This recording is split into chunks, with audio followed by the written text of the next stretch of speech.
দর্শক আসসালামু আলাইকুম। ইউনিটি ডাক ফার্মে আপনাদেরকে স্বাগতম।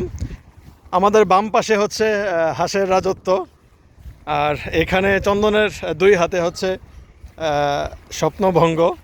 তো রাজত্ব স্বপ্নভঙ্গের পার্থক্য একটু বলি। ওরা হচ্ছে ডিমের হাঁস, আমি ডিমের জন্য হাঁস নিয়ে আসছিলাম। অতিরিক্ত হাঁসা থাকার কারণে আমাদের কিছু হাঁসা বিক্রি করা লাগতেছে। তো এটা যেহেতু জায়গা স্থানান্তর হবে, একটু বেদনাদায়ক, আমার কাছেও খারাপ লাগতেছে যে সবগুলো হাঁস নিয়ে আসছিলাম। আমার টার্গেট ছিল 8টা থেকে 10টার মতো হাঁসা থাকবে, আর বাকি সবগুলো ডিমের জন্য থাকবে। তো ডিমের মুখোমুখি হাঁস কিনে আনার পরও যদি আসলে এরকম হয় যে 700-র মধ্যে 100-র মতো আসলে হাঁসা থাকবে, এটা কি বলা যায়, বিশ্বাসভঙ্গ বা বিশ্বাস কি বলবো, এটা কি আর আপনারাই বললেন। আমার কিছু বলার নাই, আমি কাউকে কিছু বলবো না। শুধু আজকের জন্য বলতেছি যে আপনারা যখন খামার করবেন, কারো ফেস, তারপরে কারো বিশাল এরিয়া দেখে আসলে কাউকে বিশ্বাস করার প্রয়োজন নাই।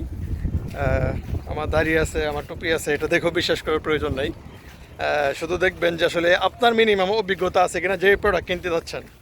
তো আমি সবার উদ্দেশ্যে এটাই বলবো যে মিনিমাম অভিজ্ঞতা ছাড়া অন্তত এগ্রি সেক্টরে যাওয়া উচিত না। যেমন আমি পাখি পালছি অনেকদিন যাবৎ, আমি ইচ্ছা করলে আসলে চিনতে পারতাম যে কোনটা মেল কোনটা ফিমেল, তাহলে এতগুলা মানে হাঁসের সাথে হাসা হইতো না।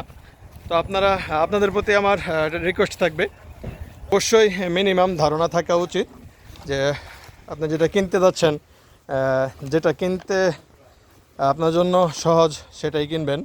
আর মিনিমাম ধারণা রাখলে আমার মতো এরকম সাময়িক দুর্ঘটনা একটু কম ঘটবে।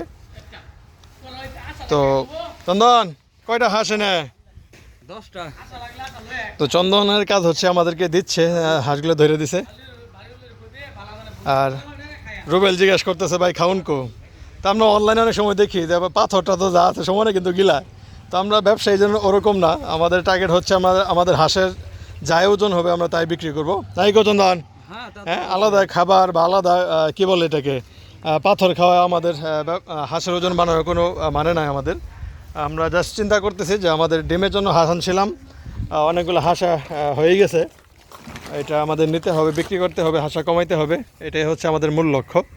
তো আমরা বাজারে যাচ্ছি, এটা হচ্ছে আমাদের ফার্স্ট টাইম, আমরা কোনো সময় হাঁস বিক্রি করি নাই। রুবেলের কিন্তু অভিজ্ঞতা আছে, রুবেল সবসময় হাঁস বিক্রি করে। কি হাঁস বিক্রি করে না?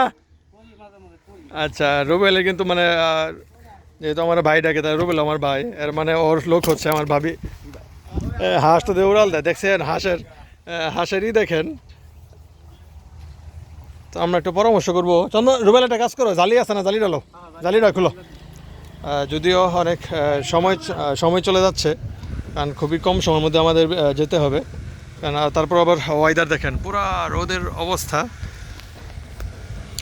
এমনিতেই হাঁসের হচ্ছে গরম, তারপর হচ্ছে কড়া রোদ, বিক্রি করতে অলরেডি 22টা কাস্টমার। সারোয়ার, হাঁস সুন্দর আছে না রে? হ্যাঁ, কালারটা ঠিক আছে না? 100 না? তো যদি মাংসের হাঁস করতাম তাহলে এগুলো রেখেই দিতাম, যেহেতু ডিমের জন্য হাঁস করা। রুবেল, বিক্রি ছাড়া তো উপায় নাই নাকি? না, বিক্রি করাই লাগবে। হ্যাঁ, বিক্রি করাই লাগবে, যেহেতু অনেকগুলো হাঁসা, ঠিক না? ডিমের জন্য ডিস্টার্ব করবে, ঠিক না? এটা তো খাওয়ানোর লাভ নাই, এটা লাভ আছে। হ্যাঁ, রুবেল কিন্তু ব্যবসা বুঝে বিরাট। হ্যাঁ, পরে যোগাযোগ করিস, আছে তো কাস্টমার এখন থেকে রেডি হয়ে যাচ্ছে আমাদের। তো আমরা আশাবাদী যে আমাদের হাঁসের যে কালার, যে সুন্দর, ওয়াইটও মোটামুটি 2 কেজির কাছাকাছি হবে। আমরা আশাবাদী যে আমাদের হাট পর্যন্ত নেওয়া লাগবে না, এর আগেই পাইকারদের কাছে আমরা বিক্রি করতে পারবো, বা ওরকম হইলে জিনিসটা সুন্দর হইতো। আজকে খাইছি লাগে না, আমরা তো খাইছি না। দেখেন রুবেলে কি বলে, একটু রুবেলে খাওয়া লাগবে তো, খাই আমাকে দেওয়া লাগবে, ভালো লাগবে তোমার সাথে। আচ্ছা, রুবেল বলতেছে আমরা হাঁস খাইছি কিনা, না এখন পর্যন্ত হাঁস খাই নাই। তো যখন এটা বললাম, রুবেল বলতেছে আগে না খেতে হবে, ঠিক না? খাওয়ার পরে মাংস টেস্ট কেমন এটা তো মানুষকে বলতে হবে। আচ্ছা, সমস্যা নাই, এর পরবর্তীতে একটা খাবো ইনশাল্লাহ। রুবেল চলো, দেরি হইতেছে অনেক। এমনি আমরা টার্গেট করছিলাম না 3টায় বের হবো, অলরেডি কিন্তু 3:45 বেজে গেছে। রুবেলের বাড়ি হচ্ছে অনেক দূরে। রুবেল এই যে ফোন দেওয়া শুরু করছি, কালকে থেকে বলে রাখছি, রুবেল কিন্তু অলরেডি 40 মিনিট লেট করছে। তো দেখা যাক আসলে রুবেল সব জায়গাতে এরকম হ্যাঁ, চন্দনও বলতেছে রুবেল সবসময় ঢিলা, না? সব সময় ঢিলা হয়। আচ্ছা যাই হোক, যদিও কষ্ট লাগতেছে তবে কষ্টের মাঝে আনন্দ হচ্ছে। আমরা হাঁস বিক্রি করতে যাচ্ছি, এটা হচ্ছে আমাদের প্রথম হাঁস বিক্রির জন্য হাটে যাওয়া। তো দেখা যাক আমরা কত করে সেল করি। আর পুরো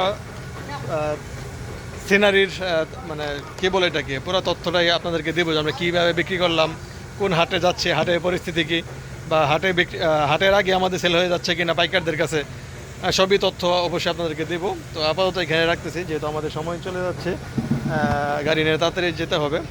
রুবেল আসো, আল্লাহ হাফেজ।